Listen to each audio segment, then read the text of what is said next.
Welcome back to Whoop's Garage, guys. Today I want to talk to you guys a little bit about our favorite Toyota and Subaru twins, GT86, Gr86, and the BRZ.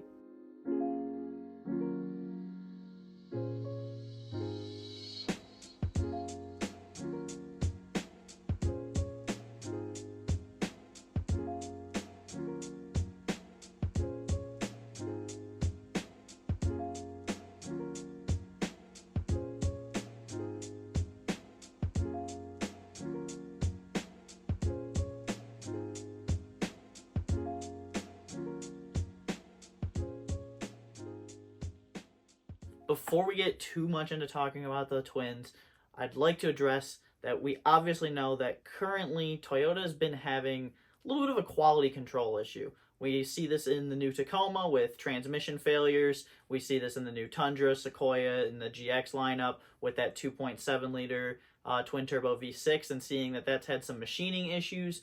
And also, we've known for a while that the GT86, GR86, and BRZ platform has kind of been plagued with an issue regarding RTV. I don't know if any of you guys are familiar with working on FA20 or FA24 engines, but the entirety of the front timing assembly, the oil pan, and the oil pan subassembly sealed via RTV.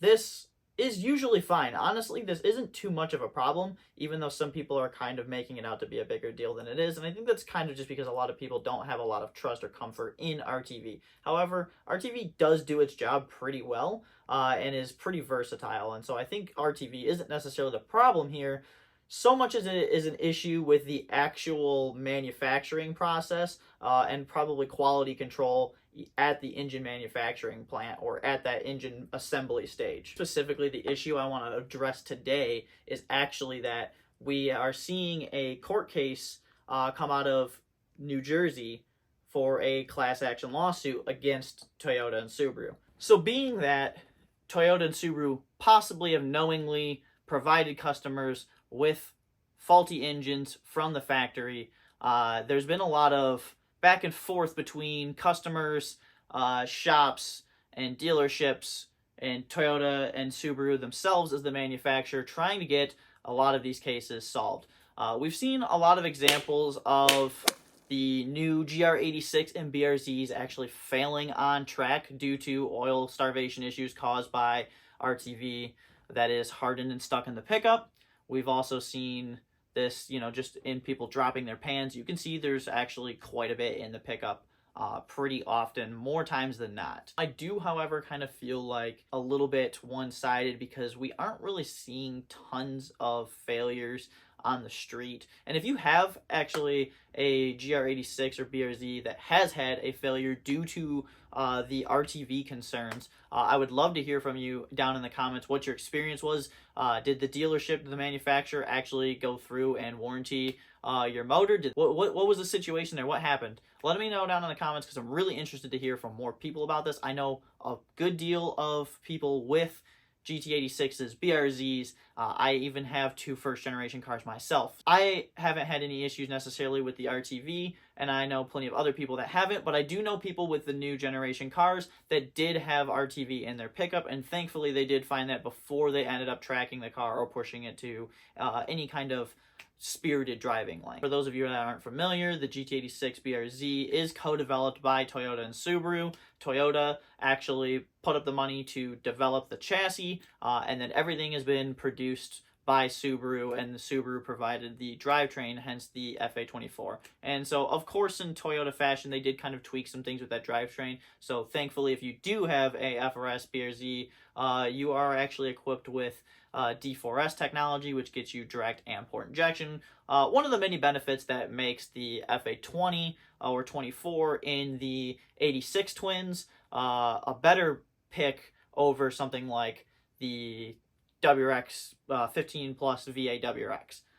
So this class action lawsuit that started in New Jersey is actually being pushed by Laura Young and several other plaintiffs. Laura Young had an engine failure at approximately 64,000 miles, which is a few thousand miles outside of the warranty. And I think it's safe to say that if you're a Subaru owner, you pretty much know that coming out of the warranty period, you should just expect at least an engine failure or two in the lifetime of your ownership. Regarding the GT86 twins, do you have any issues with the RTV yourself? Did you have any issues with dealing with the manufacturer warranty processes? Do you know somebody that might have had one of these issues?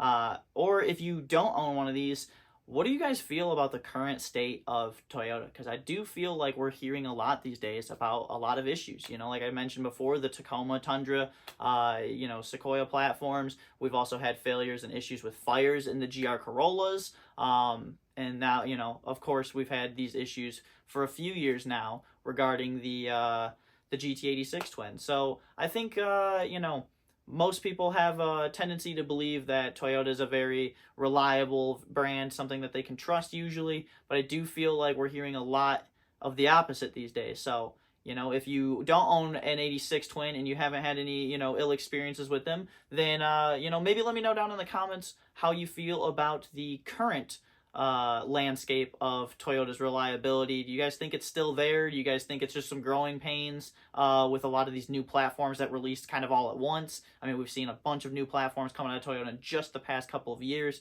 And Toyota does tend to stick with stuff for a good while. So I think maybe once they get the kinks worked out of a few of these platforms, we might actually be looking at some pretty decent stuff to deal with for probably the next decade or so. But I'd be more interested to hear from you guys down below what you guys think about that situation. So if you guys enjoyed today's discussion, I hope so.